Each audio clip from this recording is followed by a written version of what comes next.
Aquí estamos, pues, para estudiar. Ustedes para escucharme y yo para hablar. Ciertamente, saber escuchar es algo muy difícil.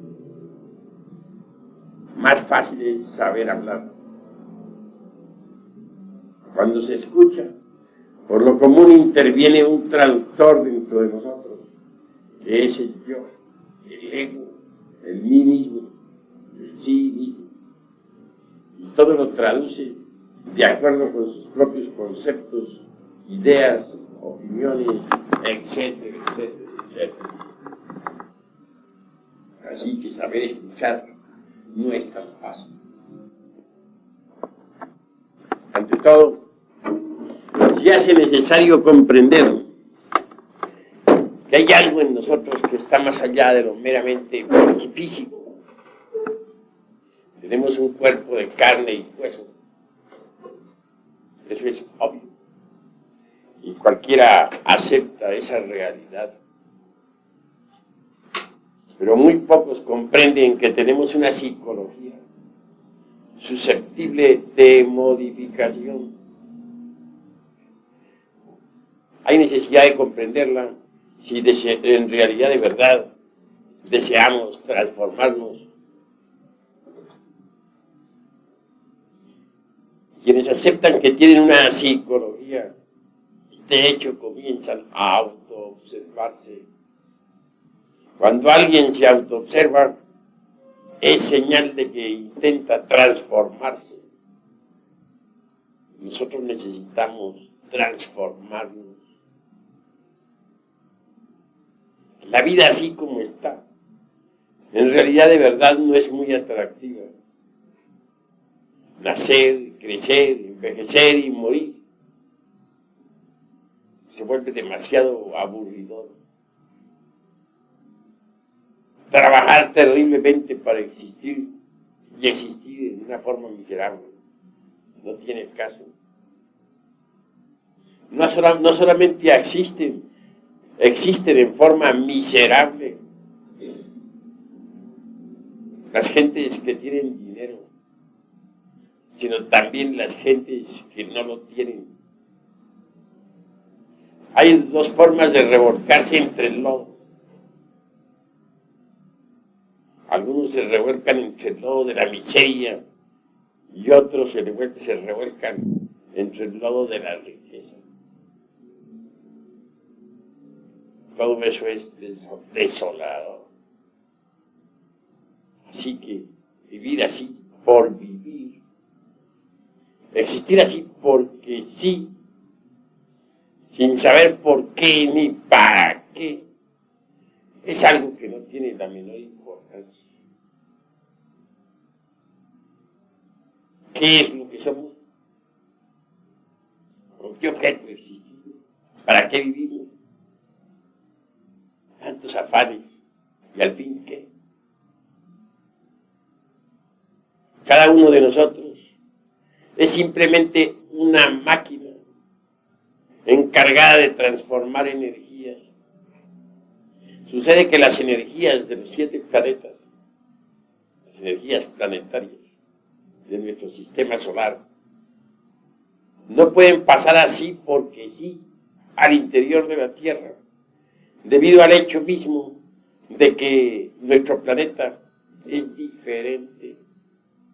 Es un mundo gobernado por 48 leyes, un mundo completamente distinto a los otros mundos del sistema solar.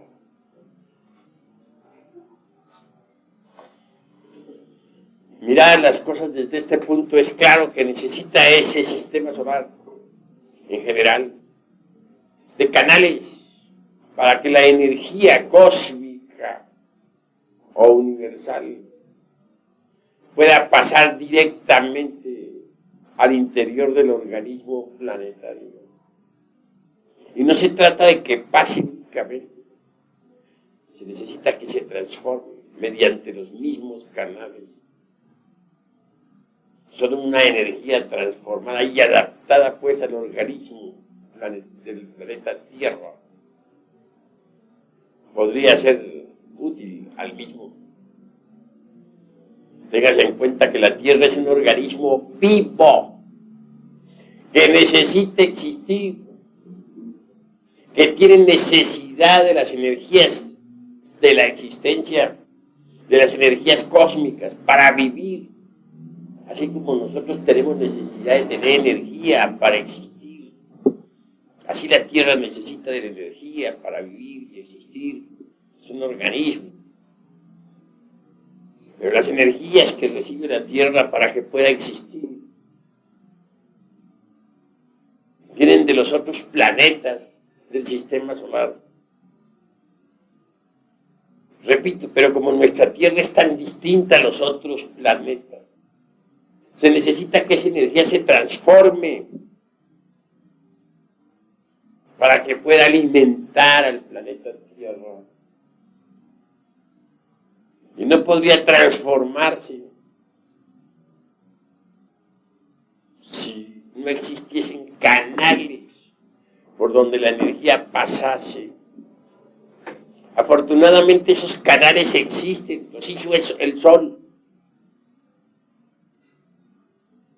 Están constituidos por la vida orgánica, que como fina película el Logos ha establecido en la costa terrestre. Si fue la delgada película de la vida orgánica, vegetal, animal, humana, es necesaria para que las energías puedan transformarse y pasar al interior de la Tierra. Solo así podría existir la Tierra. De lo contrario, no podría existir como organismo vivo.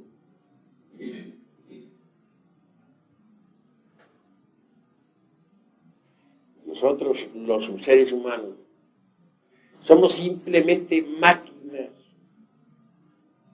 por donde la energía cósmica debe pasar. Cada uno de nosotros recibe ciertas cargas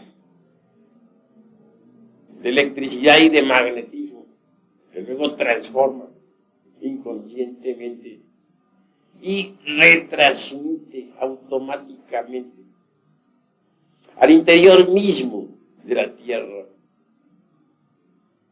Para eso existimos. Y tantas amarguras para que la Tierra exista. Para que esta mole planetaria gire alrededor del Sol. Y nosotros que nos creemos tan grandes, y realmente no somos más que simples maquinitas transformadoras de energía. Y el motivo de nuestra existencia es ese. Para que este enorme mole planetaria exista, debemos continuar nosotros con nuestras viditas infelices vidas ante nosotros. Trabajar para comer, poder vivir. Existir para la economía de la naturaleza. A ella no le importa qué ideas tengamos, qué creencias. A ella lo único que le interesa es recibir el alimento correspondiente. El alimento energético que debe pasar por nuestro cuerpo. Eso es todo. ¿Y nosotros cómo vivimos? Riñendo en casa, o en las calles, o en los campos de batalla, sufriendo bajo el tacón de un tirano, el de la fábrica, posiblemente el de la oficina, pagando nuestros consabidos impuestos para poder figurar como ciudadanos, pagando una renta para que no nos pongan de patitas en la calle, etcétera. Y todo, absolutamente todo, para que esta mole pueda existir. Para que este planeta pueda formar parte del concierto de los mundos. Para que pueda palpitar y tener existencia. Tantas madres que sufren. Cuántas adolecen de falta de alimento. Algunas ni siquiera tienen la leche para sus criaturas. Cuántos ancianos con sus consabidas experiencias. Cuántos niños que comienzan a recibir regaños. En fin, todo para que una mole planetaria exista. Es un poco duro esto, un poco cruel, diría yo, despiadado. Y esos son nada más que eso. Si siquiera fuéramos seres humanos, algo sería. Pero ni eso, los pobres humanoides, intelectuales, cargando la pena de vivir. Eso es lo que somos. Parecería muy pesimista por aquello de que hay contrastes. Nos acordamos de las famosas pachangas. Reímos ante la copa, etcétera. Y nos parece que la vida tiene sus momentos felices. Y es que no sabemos nosotros entender lo que es felicidad. Confundimos a los instantes de placer con la auténtica y legítima felicidad. Obviamente marchamos por caminos equivocados.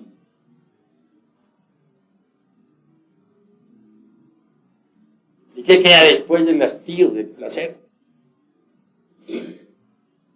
Únicamente desengaño, la decepción. ¿Cuántas veces se casa un hombre que cree que adora a una mujer?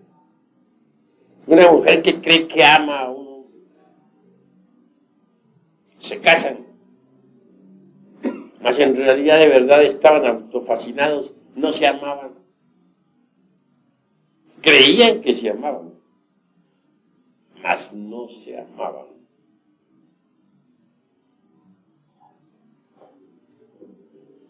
Ellos pensaban que se amaban.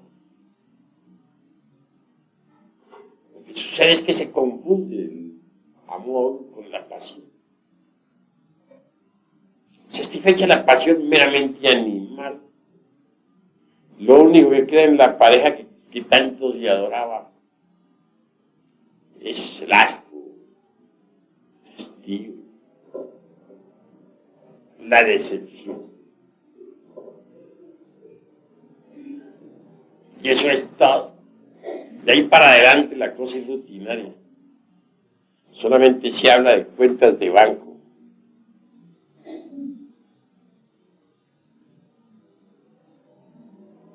De la renta.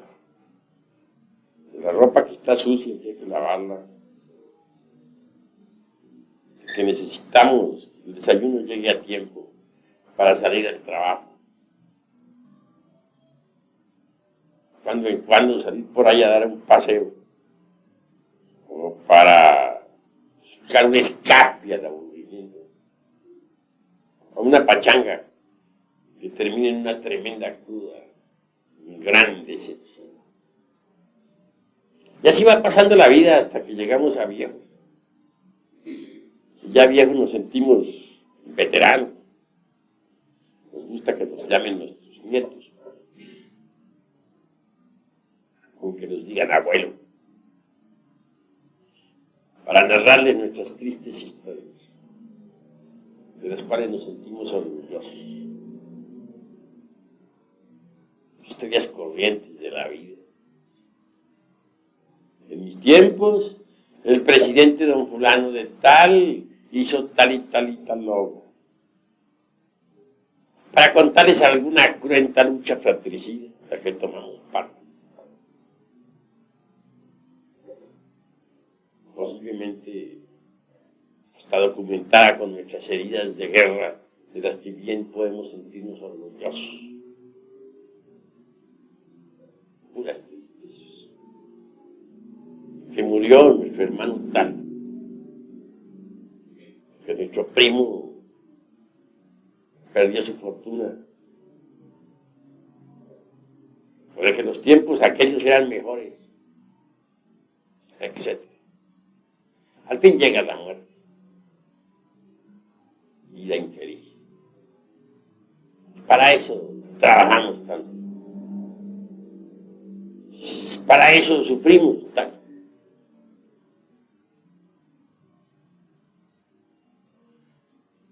Afortunadamente en el Logos hay algo más. El sol es compasivo. Si bien es cierto que nos tiene convertidos en puras maquinitas ahí, sirviendo a su naturaleza, la naturaleza que él creó. No es menos cierto que tiene un interés creado también. Él no va a crear una naturaleza, él no va a crear una vida orgánica en la costra de un mundo que es encargado de dar vueltas alrededor del sol, así porque en ningún caso tendría que crear un planeta que girara alrededor de un centro de gravitación. Nada más que así porque sí, como por vacilar o por diversión, sin un propósito definido. No tendría caso haber creado este planeta para nada. Tiene que haberlo creado para algo. Crear para nada sería dijéramos, la tontería de las tonterías. Yo creo que ni ustedes lo harían. Ustedes no se pondrían a hacer algún aparato ahí. Hasta sufrir por tal aparato, ponerlo en existencia para nada, para luego destruirlo. Yo creo que tiene un objetivo esta creación. Él cobra un precio, sí, y lo exige de verdad, por haber creado la delgada película de existencia orgánica sobre la faz del mundo. Quiere sacar algo de ahí. Tiene un interés. Y tiene razón, además. Quiere sacar una cosecha de hombres solares. La idea no está mala, pero sí difícil. Se trata de un ensayo muy espantoso, por cierto, y bastante trabajoso, en el tubo de los ensayos de la naturaleza. Eso es lo que él quiere, crear hombres solares. Me viene a la memoria en este momento Diógenes con su linterna. Él anduvo un día por las calles de Atenas con una lámpara encendida buscando un hombre. Y no lo halló. Y llegaba a las casas de los sabios con la linterna. Se paseaba por las habitaciones con su lámpara, buscando en los rincones, en los patios, en los corredores. ¿Qué buscas?, le decían. Un hombre. Pero si las calles están llenas de hombres, las plazas públicas están llenas de hombres. Esos no son hombres, respondía. Esos son bestias. Comen y duermen y viven como las bestias. Y visitó la casa de los científicos y de los artistas, y por donde quiera hacía lo mismo. Es obvio que los enemigos aumentaban a medida que visitaba casas y más casas. Todos se sentían manifiestamente ofendidos con Diógenes. Y tenía razón. No lo halló. Muchos después han querido creer que sí lo halló en algunas partes. Partidarios de Marat pensaban que sí lo había encontrado en una cueva. Dice, era Marat. Tonterías, la verdad fue que no lo halló. Si Marat fue un hombre allá, o Marat, pero hallar un hombre de verdad en todas partes es difícil. No lo halló. Vivía Diógenes en un tonel. Ahí comía, ya existía. Ni siquiera tenía casa. Vivía entre un tonel, es decir, preferiríamos nosotros, pues, recipiente, barril. Lo interesante de Diógenes Laercia fue que a tiempo de morir le visitara entonces nada menos que Alejandro el Magno, aquel que logró colocar a toda la Europa y a toda el Asia bajo su cetro. Se dio el lujo de correr. Un hombrecillo como Diógenes viviendo entre un tonel y se da el lujo de correr a Alejandro Magno. Dice en su agonía, Alejandro, retírate y déjame a solas con mi sol. Es decir, con su Dios eterno. Y a Alejandro no le quedó más remedio que irse. Es decir, lo puso de patitas en la calle. Un humilde hombre como Diógenes poniendo de patitas en la calle a Alejandro el Magno. Es un lujo que todos no se pueden dar, ¿verdad?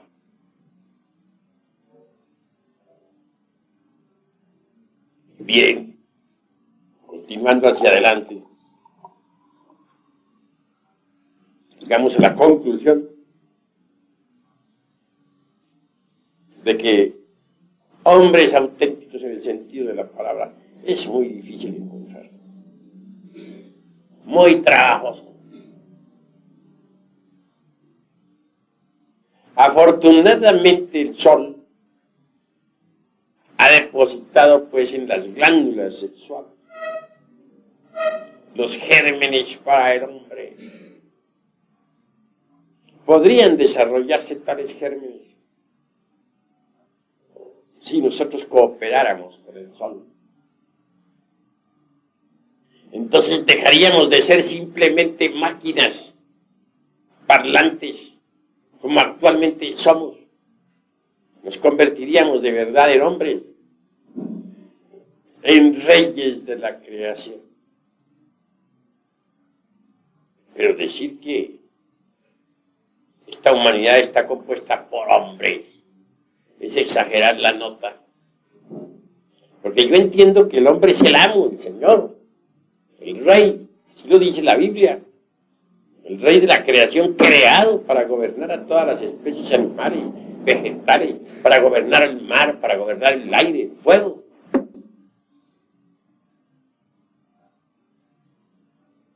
Y si no es rey, no es hombre. ¿Cuál de ustedes puede gobernar los elementos? ¿Cuál de ustedes es capaz de desatar las tempestades? ¿Cuál de ustedes es capaz de destruir un incendio? ¿Cuál de ustedes es capaz de poner en actividad los volcanes de la tierra o hacer estremecer el mundo? ¿Desatar un terremoto o destruirlo? Si no somos amos de la creación, entonces no somos hombres. Porque está escrito en la Biblia que el hombre es el rey de la creación. Así, ¿somos reyes o no somos? Somos víctimas de las circunstancias. Si un terremoto acaba con 7,000 personas, como sucedió ahora en Europa, el 7 del presente mes, ¿en qué quedamos? Víctimas de las circunstancias. ¿Dónde están los hombres? Se pueden aplastarnos los elementos de la misma forma en que nosotros aplastamos con el pie un hormiguero. Entonces, ¿dónde está la característica de hombres que decimos que somos? Realmente, por mucho que presumamos de tales. En el fondo no somos más que simples animales intelectuales, condenados a la pena de vivir. Pero hay gérmenes, sí, en nuestras glándulas. Gérmenes que podrían transformarnos en hombres. Esos gérmenes deben desarrollarse en nosotros y pueden desarrollarse si cooperamos con el Sol y sus ideas solares. Para eso Él ha creado esta raza, entre otras cosas. No solamente para que sirva a la economía de la naturaleza, sino con el propósito bien definido de sacar una cosecha de hombres solares. En tiempos de Abraham, el profeta, pudo el sol sacar una cosecha hermosa de hombres solares. Durante los primeros 8 siglos del cristianismo se logró otra pequeña cosecha. En la Edad Media, unos pocos. Actualmente se está haciendo el último esfuerzo. Que como quiera, esta humanidad perversa del siglo XX se ha vuelto enemiga de las ideas solares, terriblemente materialista, mecanicista y lunar en un 100%. El sol hace el último de sus esfuerzos.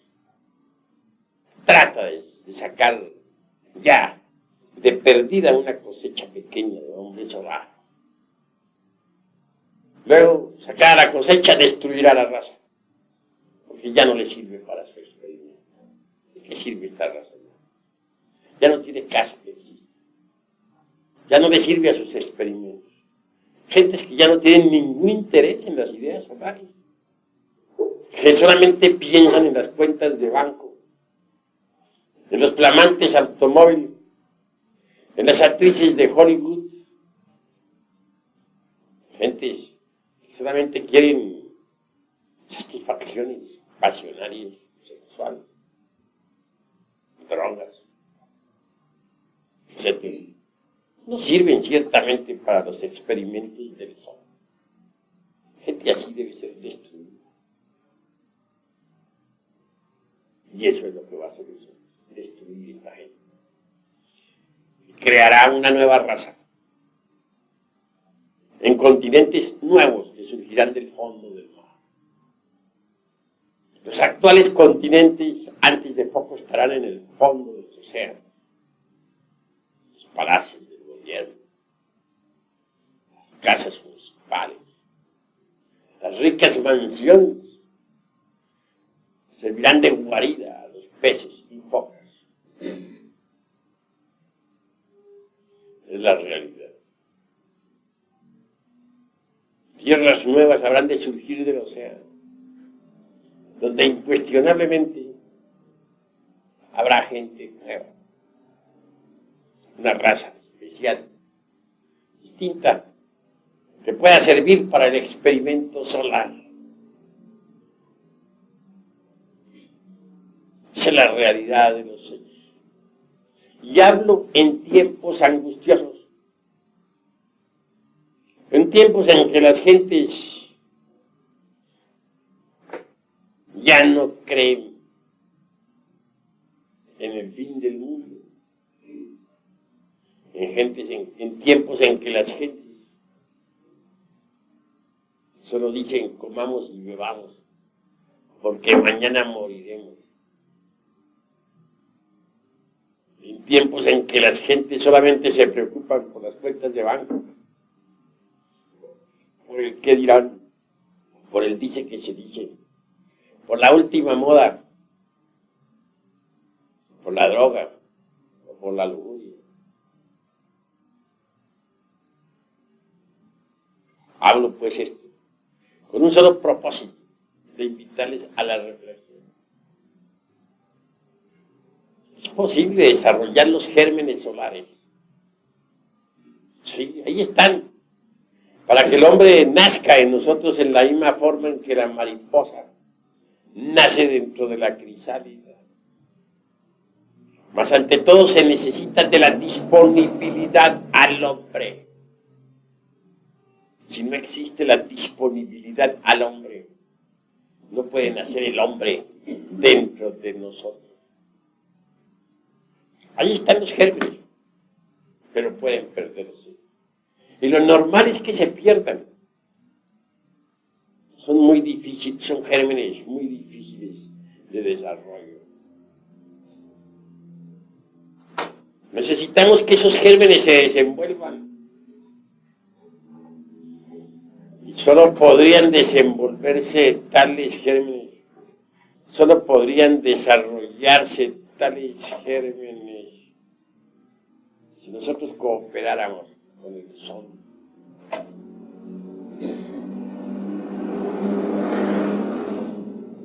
En el sexo está el secretum secretorum de la autorrealización íntima del ser. Pero debemos no escandalizarnos ante el secretum secretorum.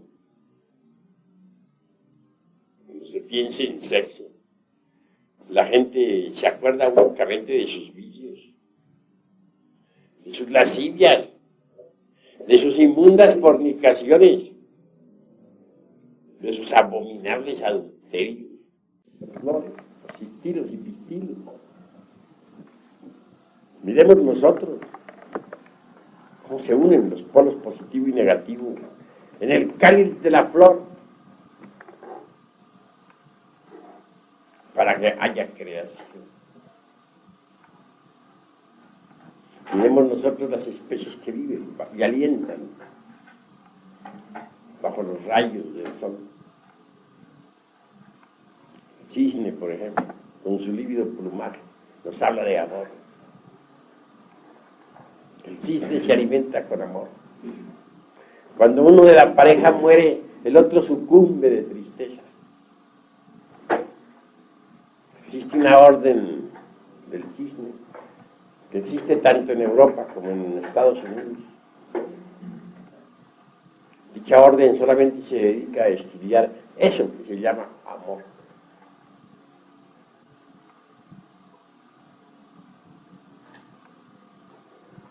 Obviamente, el amor fluye del fondo mismo de la conciencia. Es un funcionalismo del ser. Es una energía cósmica y trascendental. Para que haya amor, se necesita que haya afinidad de pensamientos, afinidad de sentimientos, preocupaciones mentales idénticas. El beso es la comunión mística de dos almas, ávidas de expresar en forma sensible lo que interiormente viven. El acto sexual en sí mismo es la consustancialización del amor en el realismo psicofisiológico de nuestra naturaleza. Vivimos un anciano enamorado, se rejuvenece. Todas sus glándulas trabajan mejor que las energías que fluyen del fondo de la conciencia. Activan esos pequeños microlaboratorios que se llaman las glándulas endócrinas. Entonces ellas producen mayor aflujo, mayor poder, mayor cantidad de hormonas. Dichas hormonas invaden los canales sanguíneos y viene el proceso de reconstrucción o revitalización celular. Aquí vale la pena reflexionar en eso que se llama amor, en eso que se llama sexo, porque sexo y amor están íntimamente relacionados, ya que, repito, el acto sexual es la consustancialización del amor en el realismo psicofisiológico de nuestra naturaleza. Cuán grande es el amor. Solo las grandes almas pueden y saben amar.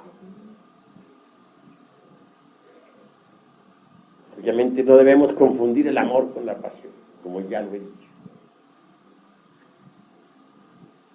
Gracias, pues, al amor, al sexo, a esa fuerza extraordinaria que fluye en todo lo que es, en todo lo que ha sido, en todo lo que será.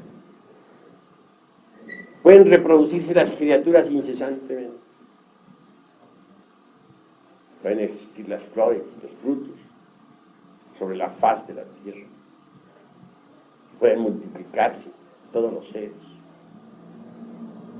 Así pues que mirar al sexo con asco, considerarlo tabú o pecado, motivo de vergüenza o disimulo, es una blasfemia. Equivale a escupir francamente en el santuario del tercer logos.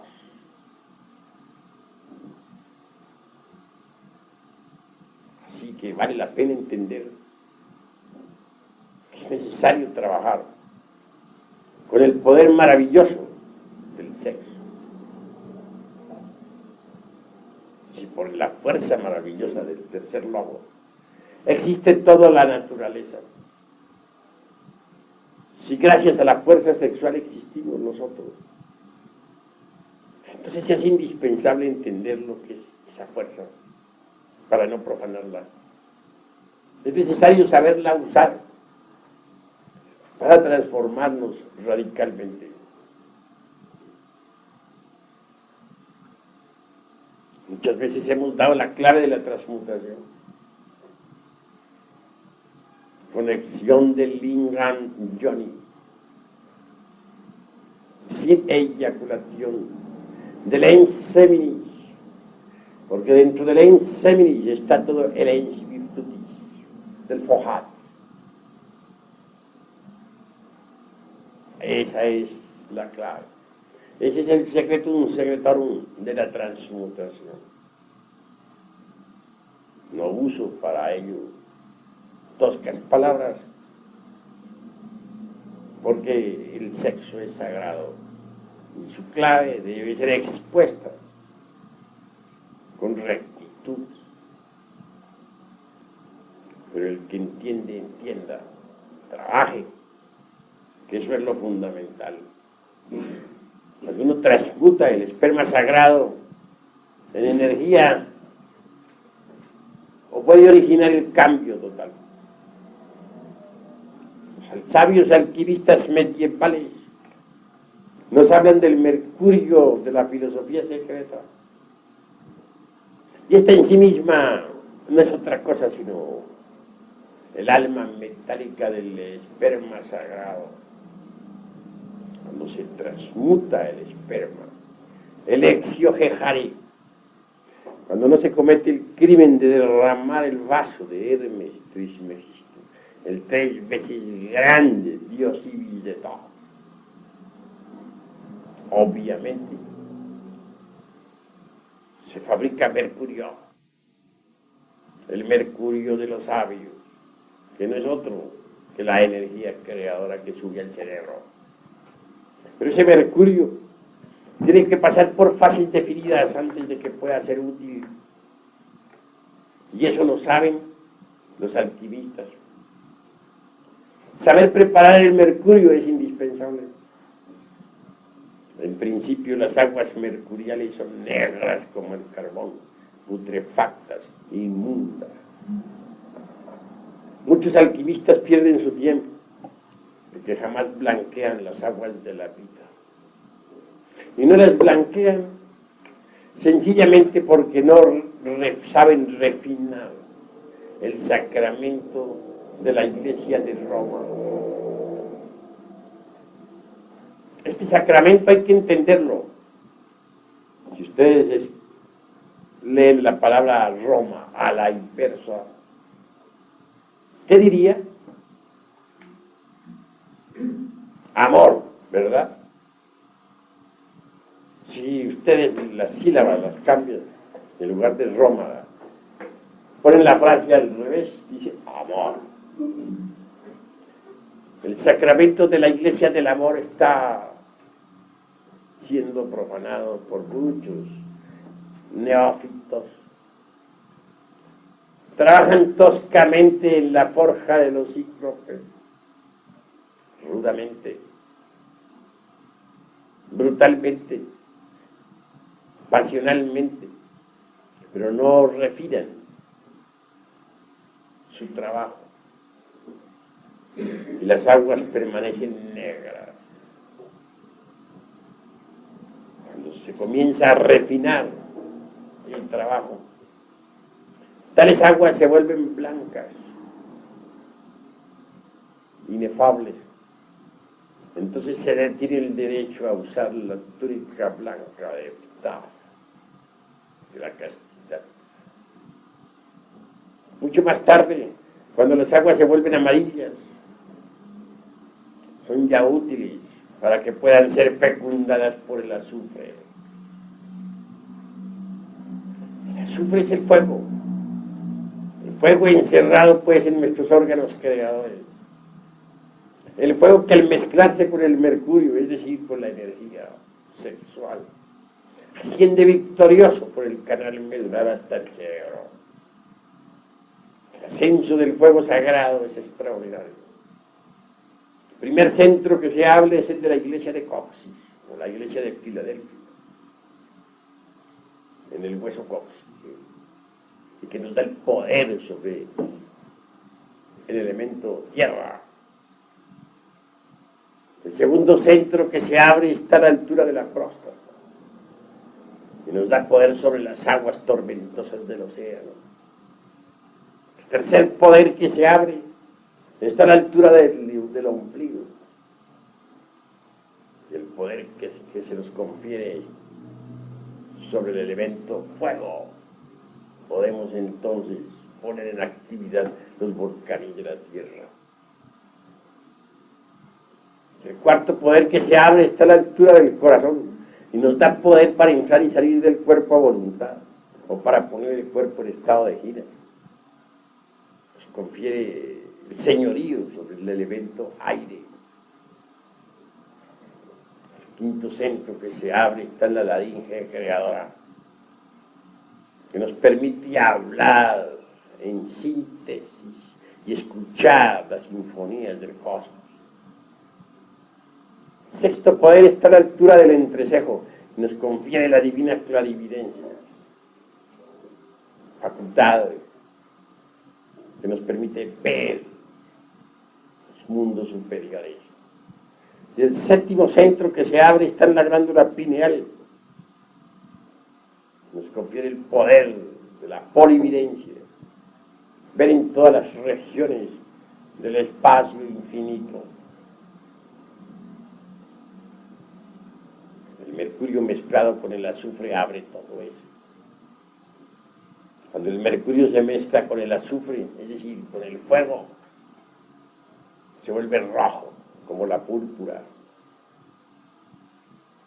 Desgraciadamente, repito, muchos son los que permanecen estancados, porque no refinan el sacramento de la Iglesia de Roma.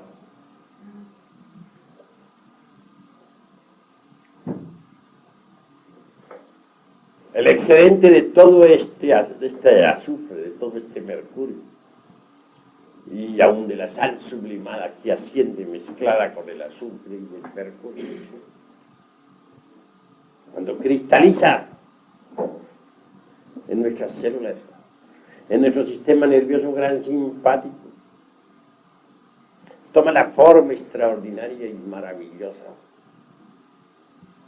del cuerpo astral. Este es un cuerpo que viene a fabricarse dentro del organismo, en el laboratorio. Un cuerpo magnífico. Uno sabe que tiene un cuerpo astral cuando puede funcionar con él, cuando puede usarlo, como las manos, como los pies. Con el cuerpo astral podemos visitar nosotros otros planetas del sistema solar. Con el cuerpo astral podemos ponernos en contacto con los 30 aeones que surgieron en la aurora de la creación. Con el cuerpo astral podemos ponernos en contacto con todos esos décanos, arcángeles y tronos que existen en el universo. Con el cuerpo astral podemos viajar a todos los mundos de la galaxia, incluyendo a Sirio, que es la capital central, alrededor de la cual gira todo esta gran Vía Láctea.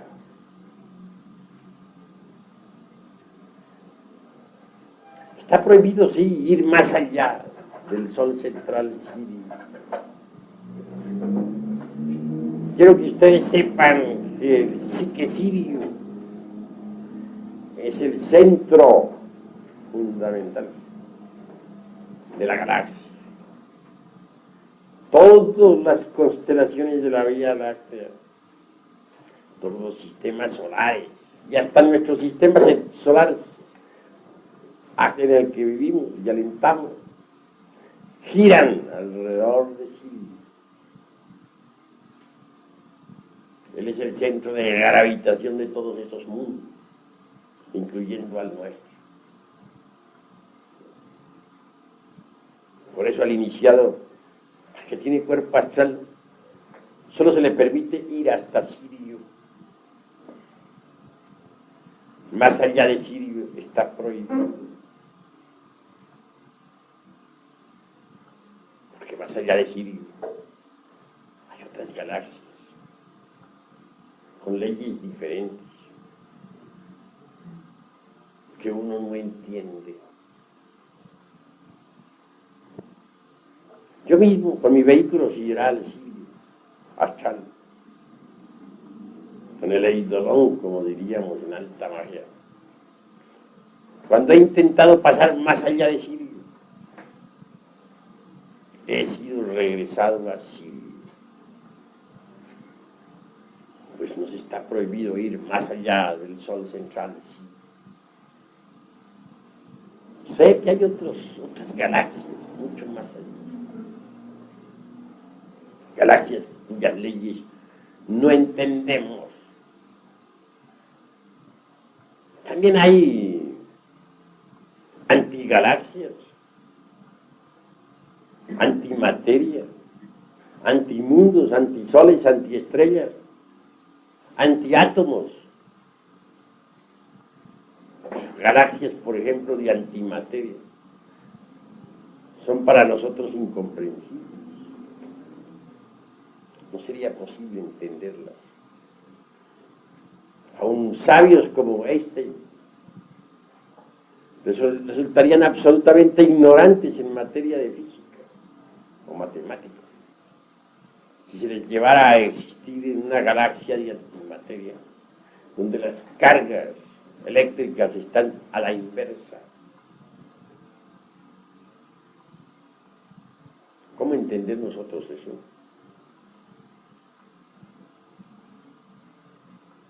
Una antiestrella con cargas a la inversa, hecha de antimateria. No es posible que la entendamos. No existe en nuestros textos de física.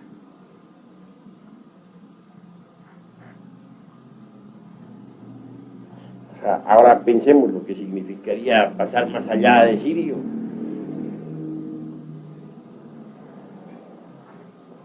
A manejar leyes que no podemos entender, que no hemos estudiado en nuestra galaxia.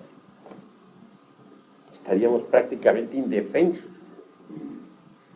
Quedaríamos convertidos en leños llevados por el borrascoso océano. Aun poseyendo un cuerpo astral, no seríamos más que míseros leños. Así es el infinito.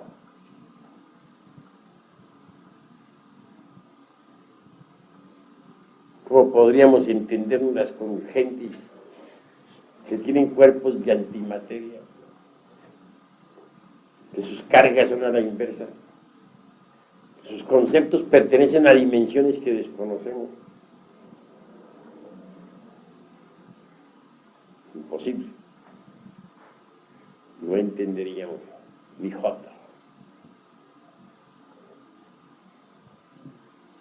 Así que tener un cuerpo astral vale la pena. Vale la pena para conocer muchas regiones del espacio. Pero jamás podríamos pasar con tal cuerpo más allá de Sirio.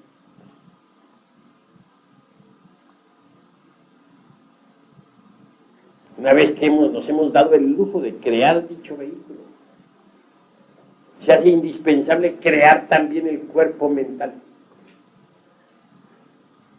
Si es que queremos ser hombres, hombres con una mente individual. Porque por hoy no tenemos una mente individual. Tenemos muchas mentes. Si pensamos en que cargamos en nuestro interior al ego, al mí mismo de la psicología experimental, y que éste existe en nosotros de forma pluralizada, indubitablemente cada uno de sus elementos tiene su propia mente. Hay dentro de nosotros, pues, muchas mentes. Cada mente tiene sus ideas, cada mente tiene su criterio. El yo de la ira tiene sus ideas, su criterio, su documentación, se justifica, tiene su lógica para argumentar, o para defender, o para situar. Puede perfectamente defenderse ante un tribunal con una inteligencia sorprendente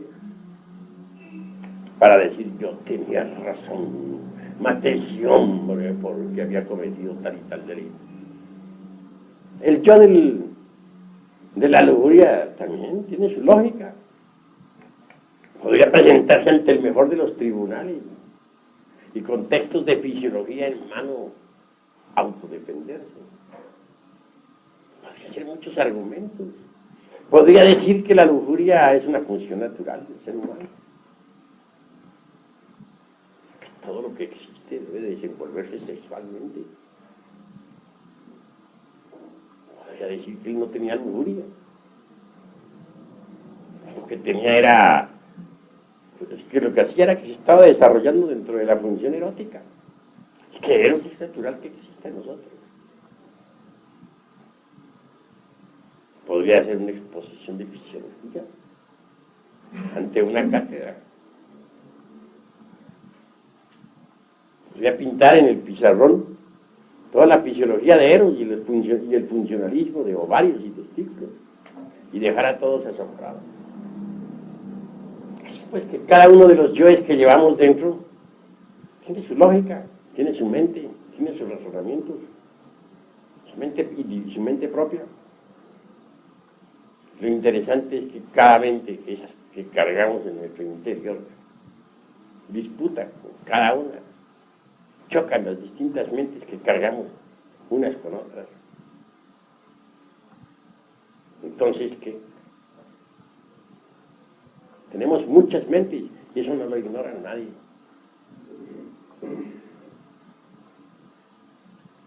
Necesitamos crear la mente individual. Pero esta no se podría crear si no transmutáramos el esperma sagrado en energía. Obviamente con la transmutación se fabrica eso que se llama mercurio. Y es con el mercurio de los sabios con el que podemos nosotros cristalizar en nuestro interior, formar, organizar, crear la mente individual. Cuando alguien posee un cuerpo mental individual, puede aprehender, capturar, asimilar toda la ciencia del universo. También puede usar el vehículo mental para viajar por el sagrado espacio, de mundo en mundo. Con la mente individual se puede penetrar en el Devachan, es decir, en la región mental superior del cosmos y de la naturaleza. La mente individual resulta espléndida, formidable, maravillosa.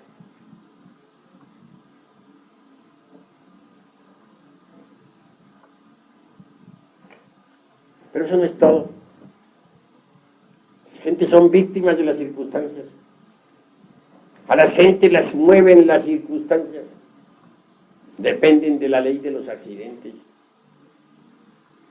Esto lo vemos a diario.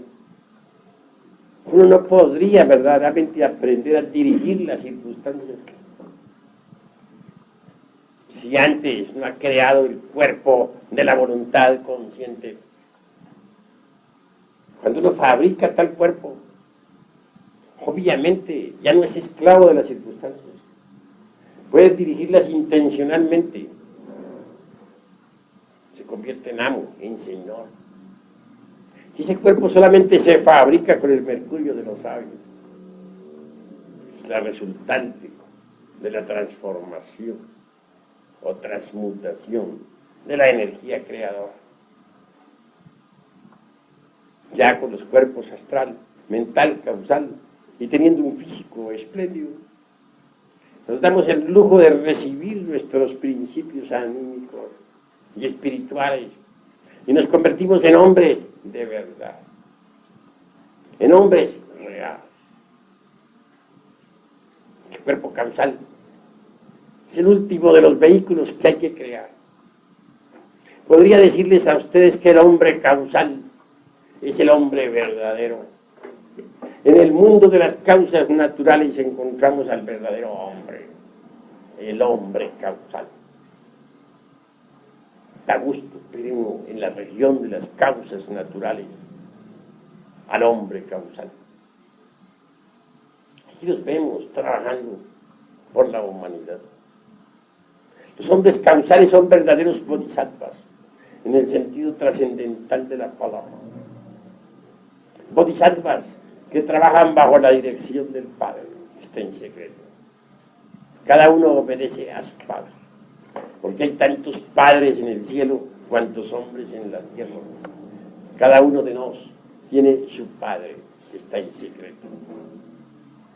El hombre causal se desenvuelve bajo la dirección del Padre y vive en el mundo de las causas naturales. Es el verdadero hombre. Al hombre lo causal, al hombre real, al hombre en el sentido más grande de la palabra, lo encontramos en el mundo de las causas naturales. Es esa región donde se escuchan las sinfonías del cosmos. Es en esa región donde escucha uno las melodías de la vida universal. Es en esa región donde venimos a hallar el karma. Porque en esa región trabajan los señores de la ley.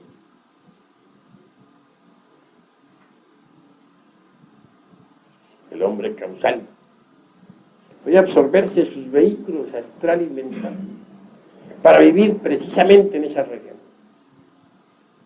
Y desde allí se proyecta ya hacia las regiones de la mente cósmica y sus profundidades, o ya hacia las regiones del mundo de la astral, para aparecer posteriormente en el mundo físico. En nombre de la verdad tendría yo que decirles que para poder existir aquí con ustedes, para poder platicar aquí con ustedes, necesito proyectarme en lo personal desde el mundo causal. Porque yo tengo mi centro de gravedad en el mundo de las causas naturales. Desde allí me proyecto hacia el mental, posteriormente hacia el astral. Y por último, haciendo grandes esfuerzos, vengo aquí al físico para platicar con ustedes. Pero estoy platicando con ustedes por concentración, porque mi centro de gravedad está en el causal. Soy un hombre del mundo causal. Y si algo digo, si algo explico, es por mandamiento. Porque se me ha ordenado entregarle a ustedes este mensaje. Y lo hago con el mayor gusto, a fin de que ustedes puedan hollar la senda de la revolución, de la conciencia, de la revolución en marcha, de la revolución espiritual, integral, divinal.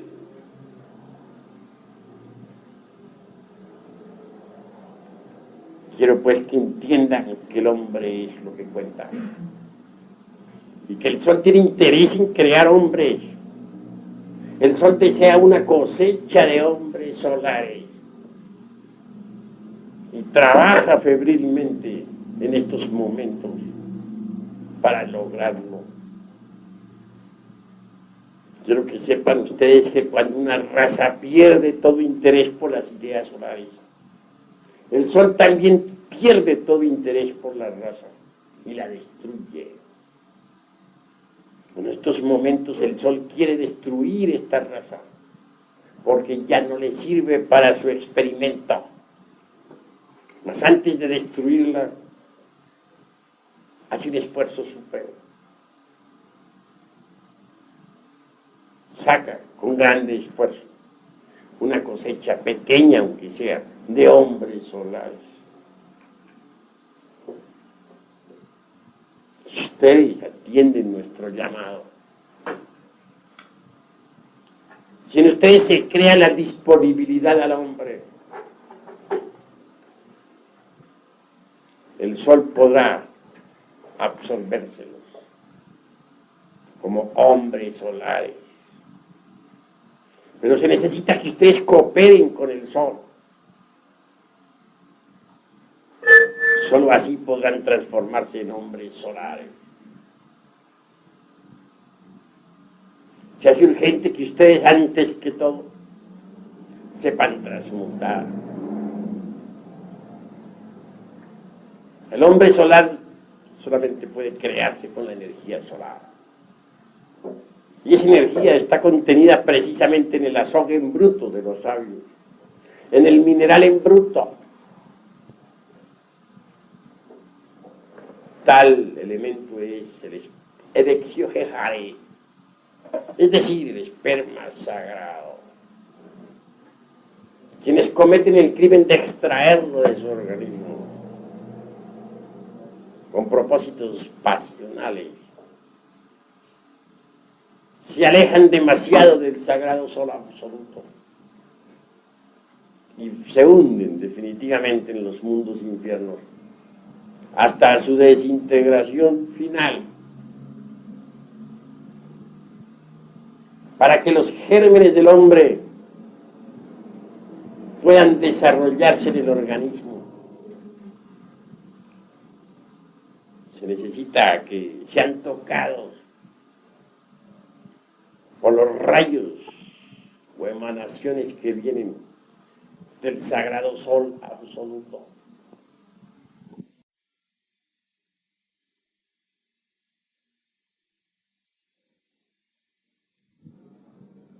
Sin tales emanaciones, los gérmenes permanecen infecundos y degeneran e involucionan espantosamente hasta la muerte segunda. Que las ondulaciones cósmicas que vienen del sagrado sol absoluto puedan tocar los gérmenes del hombre, se necesita que no nos alejemos del sagrado sol. Uno se aleja demasiado de ese astro cuando fornica y adultera. Así que debemos entender que ni a los fornicarios ni a los adúlteros los toca el sagrado sol absoluto. Por eso fracasan. No puede sacar el sol cosecha de los fornicarios, ni tampoco de los adúlteros. Para que el sol saque alguna cosecha, se necesita que nosotros marchemos de acuerdo con la ley. ¿Qué se entiende por fornicario? El que derrama el vaso de Hermes Trismegisto. ¿Qué se entiende por adúltero? El que entra en contacto sexual con persona que no pertenece a él. Por ejemplo, un hombre que toma a otra mujer y abandona a la que tiene, es adúltero. Aún más, si la tomase únicamente para transmutar. Sigue siendo adúltero, porque se carga dentro de su espina dorsal un tipo de energía, la de su esposa, y luego entra en contacto con otro tipo de energía, la de otra, que no es su esposa. Estos tipos de energía igual se destruyen entre sí. Es una ley física, que dos tipos de energías igual en oposición se destruyan entre sí. Viene un cortocircuito, se quema un cable. ¿Cuál? El de cierto hilo que existe en la espina dorsal y por el cual sube el azufre, es decir, el fuego. Al quemarse, pues el alquimista pierde grados, poderes, fracasa en la gran obra. El trabajo es pues muy delicado. Por eso se ha dicho en el Apocalipsis de San Juan que ni los adúlteros ni los fornicarios podrán entrar en la Nueva Jerusalén. Eso es obvio. Ellos se alejan demasiado del sagrado sol absoluto. No alcanzan las emanaciones del sagrado sol a tocar sus gérmenes sensuales. Y estos entonces se tornan involutivos y al fin se pierden.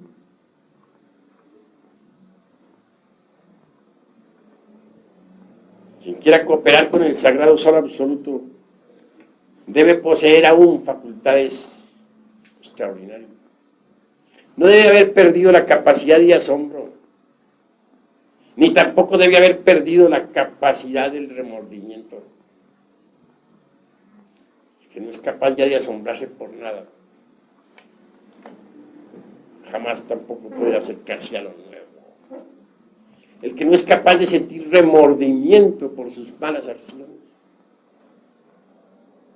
incuestionablemente marcha por el camino del fracaso. Hay gentes que ya no sienten remordimiento por nada. ¿Pero qué es el remordimiento? Cuando el ser, cuando las partes superiores del ser se enfrentan ante el sagrado sol absoluto, ven la realidad. Y si sus partes inferiores marchan por el camino equivocado,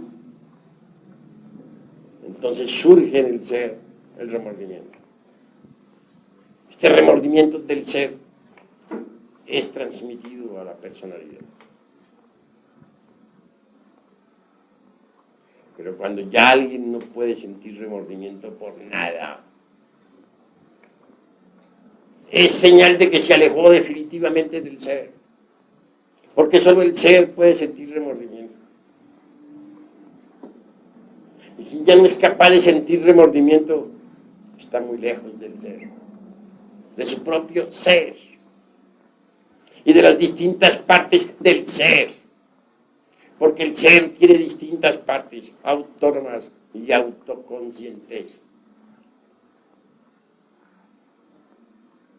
¿Qué podría esperarse de alguien que ya no siente el remordimiento? Ese alguien es seguro candidato para el abismo y la muerte segunda.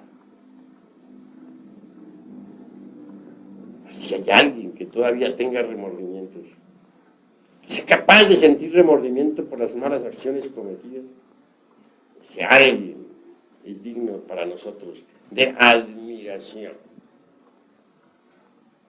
Yo francamente admiro al que todavía siente remordimiento. Conozco a algunos que todavía son capaces de llorar por las malas acciones cometidas en vidas anteriores. Obviamente, cuando yo escucho a gente así, no puedo menos que sentir cierto consuelo en el corazón. Sé que esas gentes pueden autorrealizarse. Pues cuando encuentro a alguien que no siente remordimiento por nada, ni por ninguna mala acción cometida, el dolor invade mi corazón.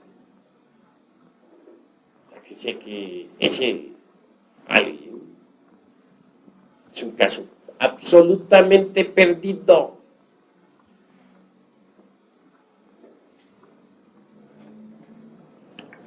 cruda realidad.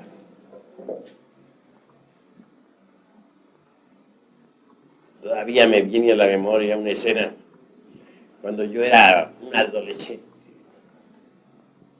En aquella época pude encontrarme con un gran intelectual.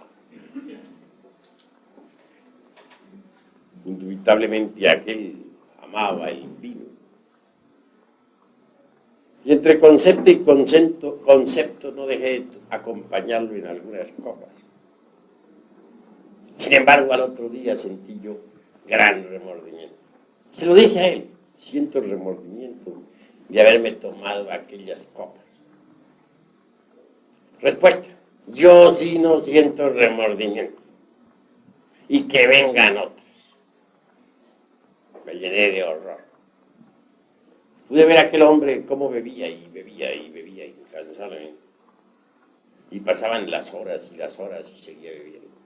Me lo encontraba por las calles bebiendo, hecho un desastre, y en el más horripilante desaliño. Y pasaron 8 días y lo veía yo todavía bebiendo. Lejos me mantuve de él. Lo había acompañado en unas pocas copas, pero jamás lo volví a acompañar. Ese hecho me sucedió cuando yo era todavía un adolescente. Entonces sentí el remordimiento por unas pocas copas que hube de tomar. Pero aquel, obviamente, tiene que haber muerto hace mucho tiempo. Es posible que ahora involucione entre las entrañas de la tierra bebiendo todavía. Jamás le llegó el remordimiento. Quien no siente remordimiento es un caso absolutamente perdido. Fracasa inevitablemente. Así, mis queridos amigos, damos final a esta plática, pero también damos oportunidad de concluir nuestra reunión contestando preguntas.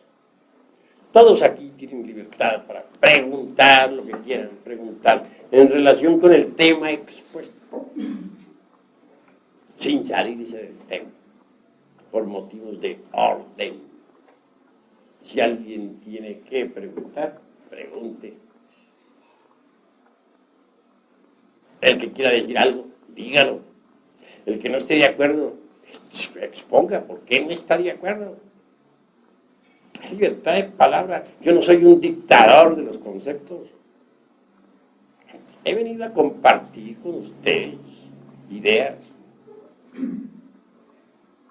Creo que entre todos, trabajando, podremos descubrir muchas cosas útiles. Así que hay libertad para decir lo que se quiera decir y para refutar lo que se quiera refutar.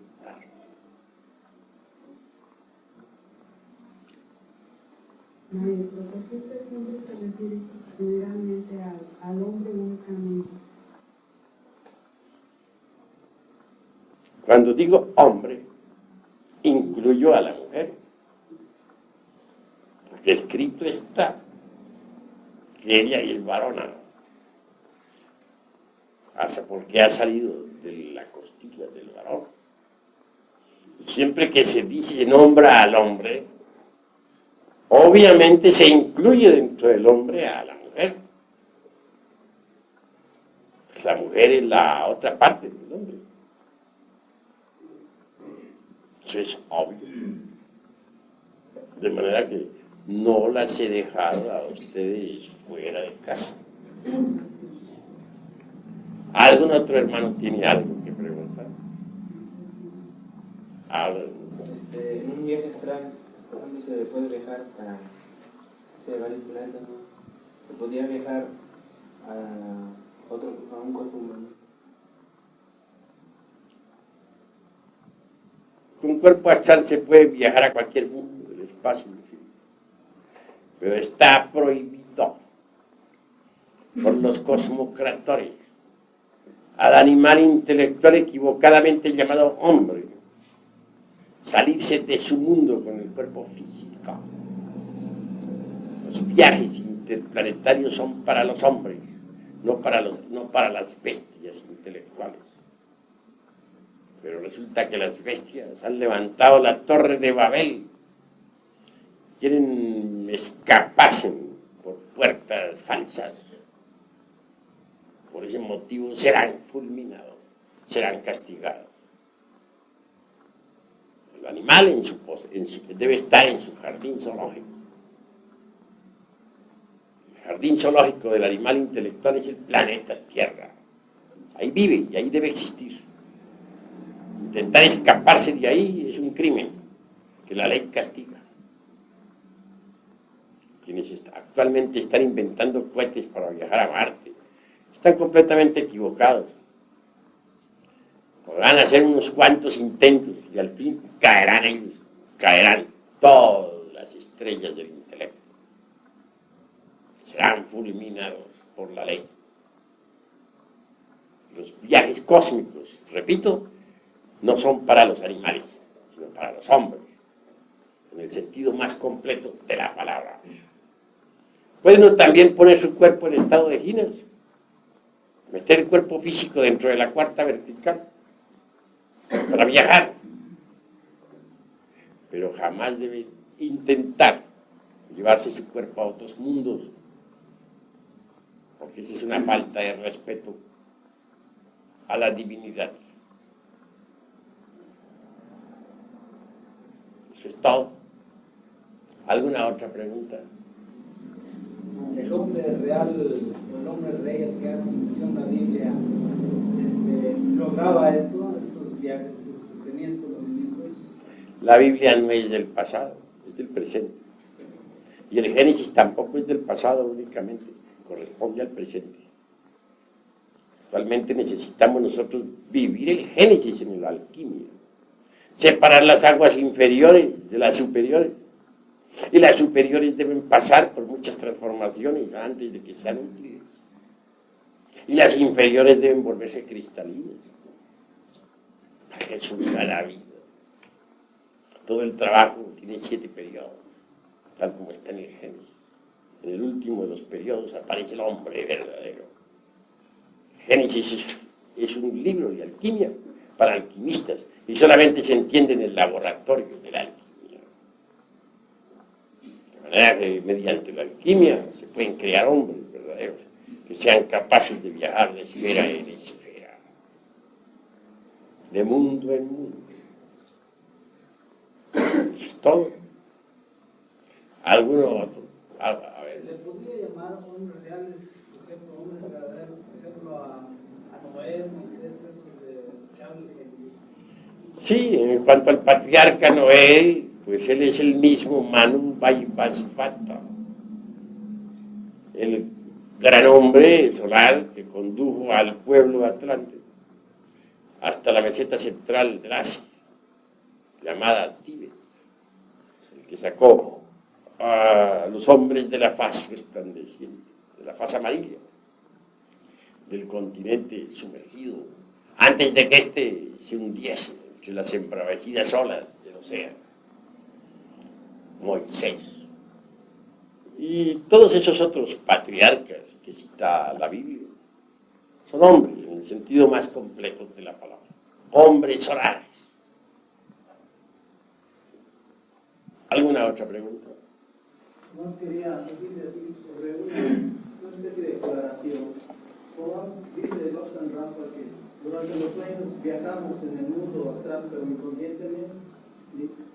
Yo lo que quiero hacer una diferenciación, si cuando uno está durmiendo, así es un sueño, David, ahorita en un plano activo, pero cuando uno está en el lecho es pasivo.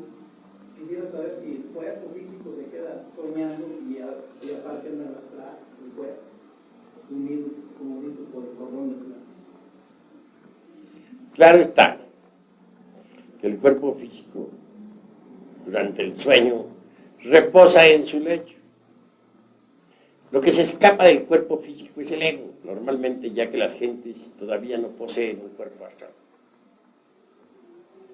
El ego viaja entonces por distintos lugares de la Tierra, vive distintas escenas, dramas, comedias, tragedias, que transmite por el cordón de plata hasta el cerebro. La transmisión se hace inconsciente. El cerebro en este caso parece una pantalla de televisión. Así funciona, así se desenvuelve. Y repite exactamente lo que el ego transmite. En la televisión vemos nosotros lo siguiente. Es transmitidas las imágenes desde la central. Son transmitidas a través del espacio. Las ondas, imágenes llegan pues a los aparatos televisores. Y estos repiten exactamente lo que se ha transmitido desde el centro de televisión. En forma similar diríamos que el cerebro es la pantalla de televisión, que recibe las imágenes exactamente, tal como son transmitidas por el ego, tal como él las vive. La verdad que el cerebro no hace sino reflejar lo que es una pantalla de televisión. Una pantalla que repite exactamente, que recibe con exactitud matemática las ondas que le llegan del ego. No importa dónde esté el ego, así podría estar en Marte o en Júpiter. La transmisión televisora se realiza. Y el cerebro como aparato de televisión, como pantalla recibe. Sí, pues. La gente no ha fabricado cuerpo astral. Lo que tienen las gentes es el ego. Lo que poseen es el ego. Y dentro del ego está embotellada la esencia, la conciencia. Así las gentes viven fuera del cuerpo físico inconscientemente. Andan como sonámbulos. No saben que están en el mundo astral. Pero todo lo que viven, inconscientemente lo transmiten a la pantalla televisora. Y esta lo refleja con plena exactitud. Tal pantalla es el cerebro. A ver.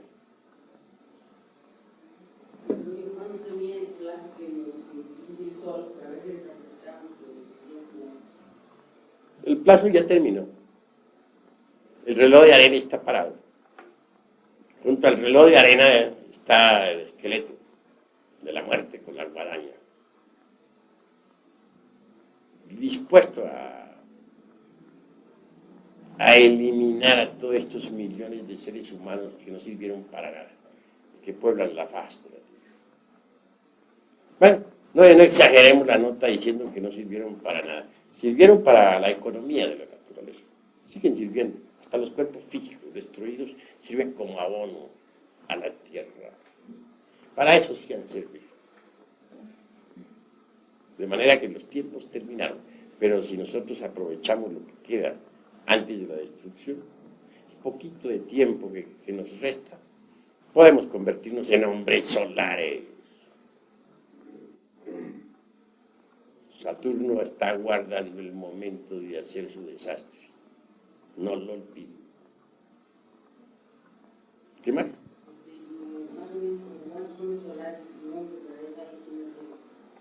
Pues un puñadito. Yo no me he puesto a contarlos. Yo sé que hay un pequeño puñado y eso es todo. Hay que aumentar la cantidad, eso sí. Ya que el Sol se ha preocupado por trabajar, ya que ha creado la vida orgánica sobre la superficie del mundo, bien merece su cosecha. Bien ganada, bien merecida. Si un hombre siembra café, tiene derecho a cosecharlo. Y si siembra su maíz, tiene que cosechar su maíz. Y si siembra su frijol, pues tiene que cosechar su frijol. ¿Qué voy a preguntar aquí, mi hermano? Perdón, yo quisiera hacerle dos preguntas. Habla. Son ideas que tengo, pero no sé si hay errores en ellas, por eso se las digo, para que te las corrija. Bueno. Una, como estudiante de medicina, me interesa el hombre, o hay dos cosas, me interesa el animal intelectual, que es el que somos, y me interesa el hombre también, del que se habla. Me he fijado, se ven el organismo desde el punto de vista intelectual. Pero aún en ese punto de vista se encuentran que componen el organismo que muchas veces su función no está perfectamente bien definida, pero de proyectarse fuera de ese cuerpo, como es el caso de la telepatía. Yo creo que no, pero creo que estamos en una era, en una época en la que se han unido tantas razas, principalmente aquí en América, que somos mezcla de razas, que se ha unido en sí cierta esencia de enzimas o de sustancias de todo organismo.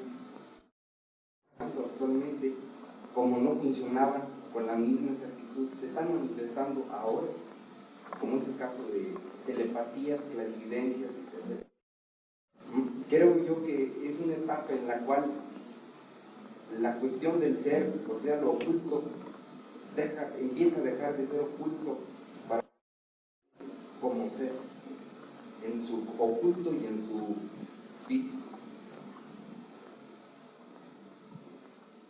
Bueno, con mucho gusto haré respuesta a tu pregunta. Eres estudiante de medicina, pero tienes que saber una verdad. Y es que la ciencia o los científicos actuales nunca han conocido verdaderamente al organismo humano. Todos ustedes, los estudiantes de medicina, son víctimas de una ilusión. Creen que conocen el cuerpo humano, pero no lo conocen. Podría yo hacer afirmaciones insólitas ante la Facultad de Medicina, mas estoy absolutamente seguro de que las rechazarían de plano, porque el estudiante de cualquier facultad, no hablo exclusivamente de la Facultad de Medicina, es un robot programado. Y si se le hace una pregunta, y si se le da un concepto que esté fuera del programa, como no está programado para esa afirmación, está fuera del programa, obviamente la rechaza porque no está dentro del programa del robot. A un robot cualquiera de los que existen en el mundo, tú puedes hacerle preguntas, pero no vayas a hacerle preguntas que estén fuera del programa, porque el robot no está programado para preguntas que estén fuera del programa. Lo mismo sucede con la Facultad de Medicina. Tiene su programa, cada estudiante, cada profesor, cada doctor, en fin, cada autoridad. Es un robot programado. Si yo le digo, pues, a cualquier robot programado de eso, que el cuerpo humano puede cambiar de figura en estado de Guinness, que puede tomar la figura de un animal o de una planta, obviamente a lo único que me expongo es a que me llevan tomatazos y huevos podridos. ¿Por qué? Porque el robot ese no está programado para recibir ese tipo de datos. Y lo que esté fuera del programa es considerado absurdo. Sin embargo, la cruda realidad es que el cuerpo humano puede hacerse invisible. Puede pasar a otra dimensión de la naturaleza y del cosmos. Puede tomar otra figura. Claro, el robot no lo acepta, porque el robot no está programado para recibir esos datos. El robot responde, brujería, hechicería, jajajaja, eso no sirve, tomates, huevos podridos contra el conferencista, medioevo, naturalmente, porque el robot no está programado para recibir tales datos.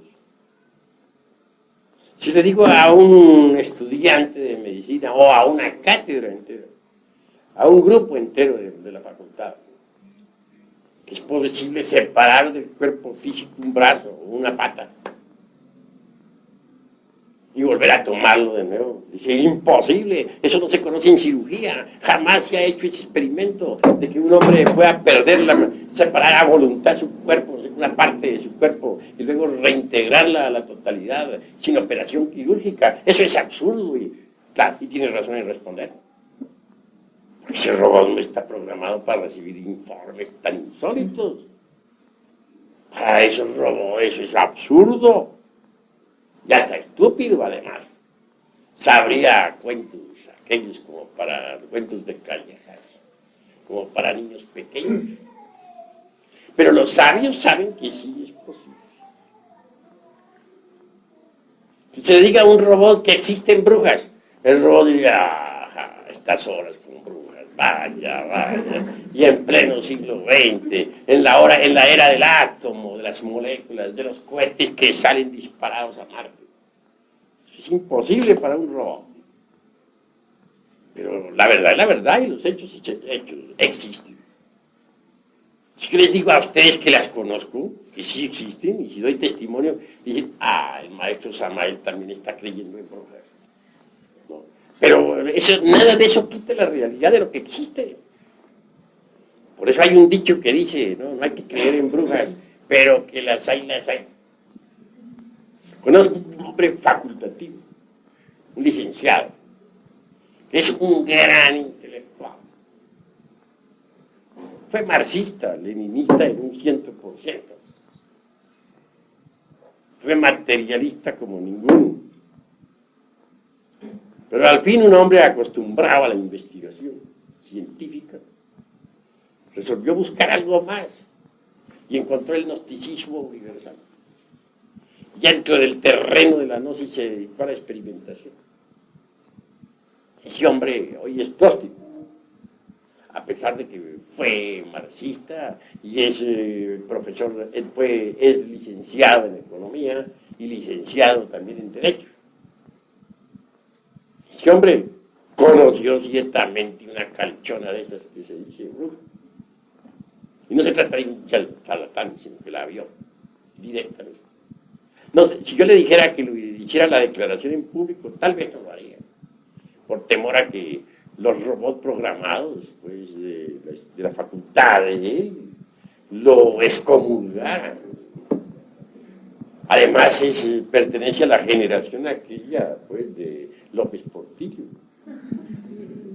Imposible para él ir a declarar a favor de las pobres brujas. Imposible. ¿Qué dirían? ¿Qué dirían esos señoritos de la sociedad? Esos señoritos de cuello al... No tiene inconveniente en decir lo que le consta. Que descubriera alguna de esas calchonas, o arpías, como se le denominara, en los tiempos antiguos, como las calificase Dante en su Divina Comedia. Tiene raro. Claro, para descubrir momentos en que se robara un cerdo. Cuando la interrogó a la calchona, ¿por qué motivo lo hacía? Dijo, soy pobre y necesito festejar el matrimonio de mi hija. Pero lo insólito de aquella cuestión, la narración como para que se rían de mí, todos los hombres del laboratorio, todas las lumbreras del saber, está sencillamente en que no llevaba piernas la infeliz. Las había dejado en casa. Él no le ocasionó ningún daño. Y la calchona pudo llevarse felizmente a través de la cuarta vertical el cerdo aquel para su famoso banquete, el banquete de los demonios. Naturalmente lo que estoy diciendo podría ponerse en muchas comillas. Hasta la prensa podría darse el lujo de sacarme caricaturas. Conozco muy bien a las lumbreras del intelecto. Esa es la cruda realidad de los hechos. Así pues que, ¿cómo es eso? Que una arpía pueda dejar sus piernas, como lo dicen tantos textos coloniales, aquellos que cuentan maravillas sobre las épocas de la colonia. Eso es incongruente. Sin embargo, se ha podido comprobar. Y la Santísima Inquisición, por cierto, que lo comprobó. Y quemó a 2 de ellas en las hogueras coloniales. Allá ardieron las infelices como teas encendidas. Pero que vuelvan a usar esa, hacerse sus piernas que han llegado en la cama. ¿Cómo es eso?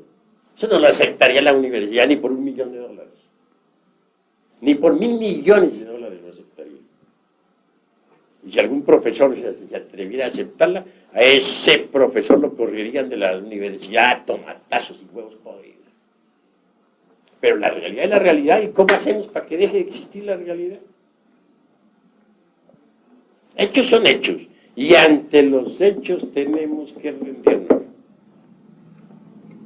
Si un cuerpo puede cambiar de forma, si sus partes pueden ser separadas en determinados instantes, ¿en qué queda la ciencia médica? Ahora, yo conozco otras universidades muy distintas, que no son las actuales. Las conozco entre gente salvaje, entre comillas, ¿no? Pero esas gentes tienen otros conceptos sobre la anatomía. Y estudian más. Duran hasta 13 años estudiando. Universidades muy serias, pero ridículas para el siglo XX. Y sin embargo, en esas universidades, el concepto sobre anatomía cambia fundamentalmente. Y realizan aquellos médicos curaciones que asombran. Yo conozco ese tipo de universidades. De manera que universidades no son únicamente las que tenemos nosotros. Hay otras universidades en el mundo que conocen la medicina en forma diferente. La realidad de los hechos es que hay 2 tipos de ciencia. Los bribones del intelecto y la ciencia pura. La ciencia pura es para los sabios. Y la del intelecto está formada con todo ese podridero de teorías modernas que abunda tanto por aquí, por allá y acullá. Teorías que pasan de moda como las modas de las mujeres. Hoy una teoría, mañana ya cambió, ya pasó de moda esa teoría, ya viene otra. Y al fin, ¿qué? Tenemos que llegar a la conclusión de que mientras uno no se conozca a sí mismo, tampoco puede conocer el universo. Nada. De verdad que primero que todo conocernos a sí mismos, antes de poder conocer el universo, antes de poder conocer la naturaleza, antes de poder conocer el cuerpo humano. En cuanto a poderes, es demasiado lo que ha degenerado la humanidad. En la Lemuria, cualquier ciudadano normal, estoy seguro que podía contemplar claramente la mitad de un Holtapanas. ¿Y qué se entiende por un Holtapanas? Un Holtapanas es la totalidad de los colores del mundo, del sistema solar y del universo. Después, mucho más tarde, ya en la Atlántida, los ojos humanos no podían percibir ni siquiera la mitad de las tonalidades del color, sino 1/3. En Babilonia todavía los pintores podían disponer para sus pinturas, para sus trabajos, de algunos millares de tonalidades del color. Hoy apenas si percibimos los 7 colores del prisma solar y algunas pocas tonalidades. La vista está degenerada. Raros hoy son los que tienen una vista regular, no buena, sino regular. Que en la Lemuria se usaban 201 vocales, ¿okay? 300 consonantes y 51 vocales, que eran debidamente articuladas. Fue degenerando la capacidad del lenguaje. Y apenas si usamos nosotros el alfabeto del idioma que hablamos. El olfato en Babilonia fue extraordinario. Había una escuela que se dedicaba precisamente al estudio del olfato, del sentido del olfato. Claro, fue cancelada, sellada, porque aquellas gentes tenían un olor, una capacidad olfativa tan extraordinaria que podían mediante el olfato descubrir los turbios negocios del gobierno, incluyendo las mordidas, entre paréntesis. Total, el rey la canceló. Así pues, venimos en procesos de degeneración. Los hombres de la Lemuria podían hablar en el orto purísimo de la divina lengua que como un río de oro corre bajo la selva espesa del sol. Entonces, con ese lenguaje se podía hablar a los elementales del fuego, de los aires, de las aguas, de la tierra, y los lemures tenían poder sobre los elementos. ¿Hoy qué? En nuestra torre de Babel solamente hablamos en lenguas que ya no tienen ese poder. Hemos involucionado, los poderes que otrora tenía la humanidad se perdieron. Actualmente ahí se suceden a nuestro alrededor miles de fenómenos físicos. Ya no hablo psíquicos, sino físicos. Y que la humanidad no es capaz de percibir. Con la conciencia dormida, el humanoide solamente percibe 1/millonésima parte de todos los fenómenos que se suceden a su alrededor. Óiganlo bien, 1/millonésima parte de fenómenos físicos es lo que alcanza a percibir la conciencia del humanoide. Hay multitud de fenómenos físicos que a nuestro alrededor suceden y que no son percibidos ni por los mejores científicos de las facultades. Entonces lo que hay ahora es involución, degeneración, de la cual solamente es posible salir mediante la transmutación sexual y la disolución del ego animal. Esa es mi respuesta. A ver, bueno. Como máquinas, me pregunto y yo me contesto. Me he preguntado muchas veces sobre el eslabón perdido que tantos hombres de ciencia han buscado en el Yeti, del Tíbet, etc. Hace poco me contesté que el eslabón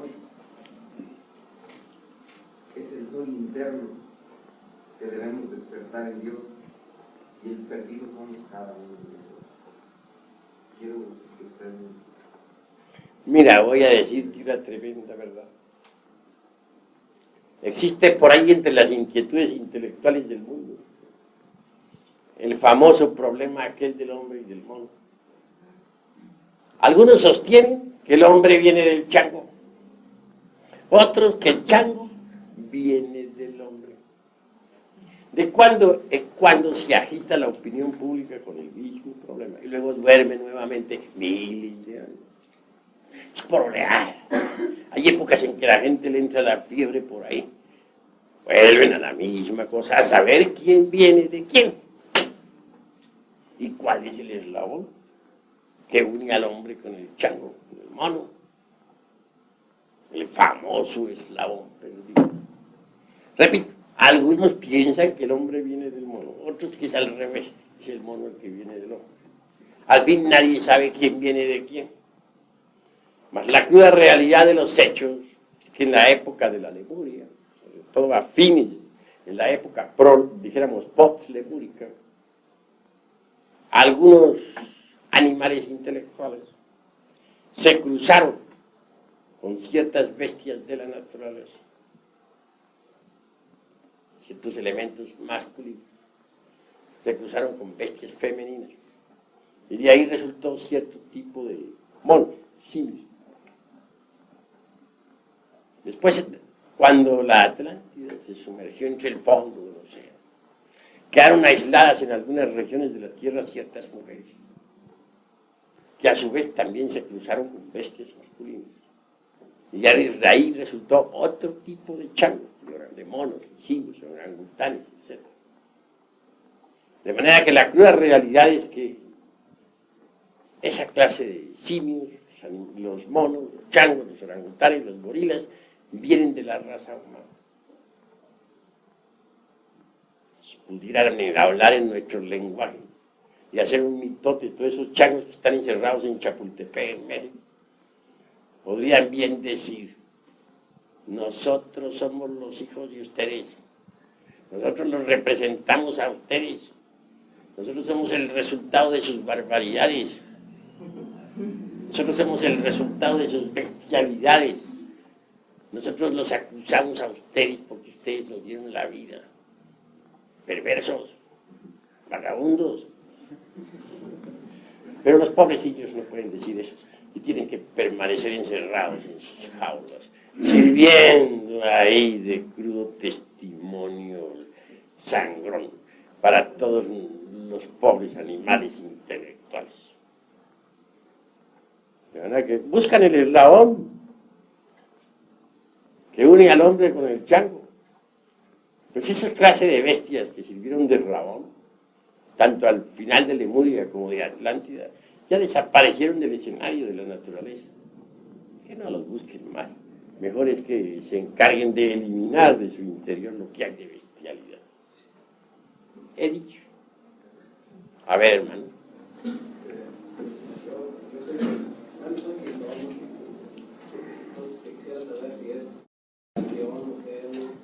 Repite, que no puse atención. ¿Qué pinto, no? Ah. Entonces quisiera saber si es concentración o otra cosa, ¿no? Porque si cerramos los ojos, después de un tiempo me cambia la respiración, no siento así que, por ejemplo, dos figuras, ¿no? Unos ojos, ¿no? Quisiera, digo yo, para ayudarme, ¿no?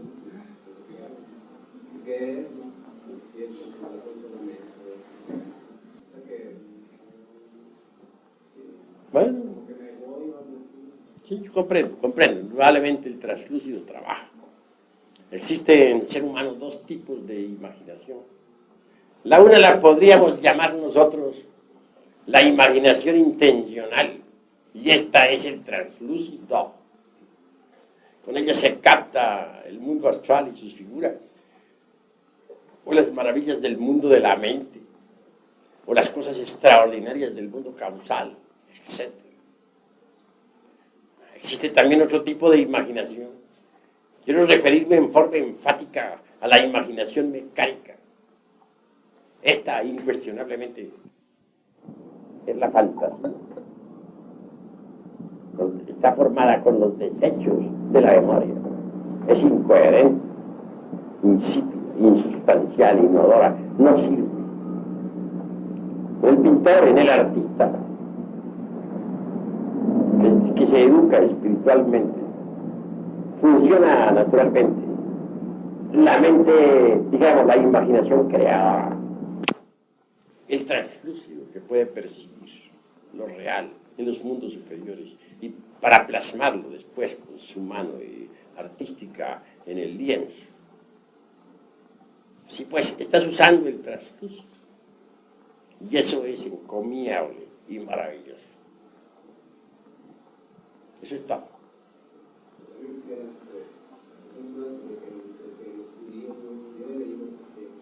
Ellos persiguen la conquista del mundo material, inclusive hacen que la gente sea más, darle más material, sea más, o sea que sí, o sea, predican según eso, que sea la gente, si es algo espiritual, que o sea, quitarlo todo, ¿no? ¿Será cierto?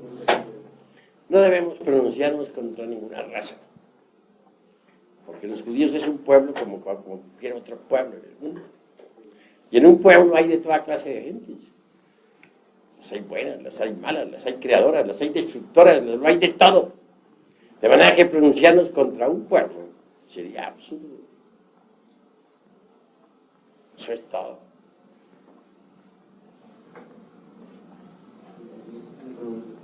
Por ejemplo, a veces uno ve unas imágenes que cree haberlas vivido antes y quiere saber si es un sueño o una reencarnación. Pues eso depende. Cada caso es muy particular, cada caso es muy individual. Cada imagen hay que examinarla. No se puede contestar eso de forma generalizada. Muchas veces en sueños podemos nosotros vivir escenas que pertenecen a vidas anteriores. En esos sueños muchas veces podemos vivir ciertos dramas, comedias y tragedias que no coinciden con la época actual. Obviamente, tales sucesos pertenecen a vidas anteriores, a vidas pasadas. Eso es todo. ¿Esas vidas pasadas las ha vivido uno o son imágenes nada más? Cuando digo vidas pasadas me refiero a las vidas anteriores que todo ser humano tiene. ¿Alguna otra pregunta de los hermanos? A ver, habla.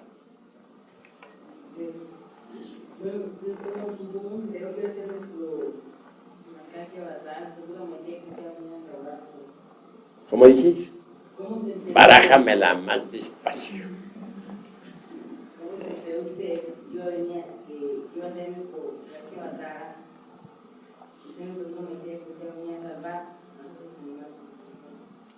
El Kalki Avatara está aquí adentro. Mi persona no vale nada. La obra lo es todo. ¿Entendido? Persona, repito, no vale nada. El Kalki Avatara está aquí adentro. Él es él. Lo que importa es él, no mi persona. El ser es lo que tiene, mi ser. La parte superior de mi ser es el Avatara. Pero la persona vale fine sense.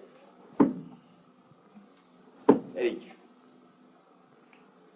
Creo que hemos terminado esta noche, mis estimables amigos.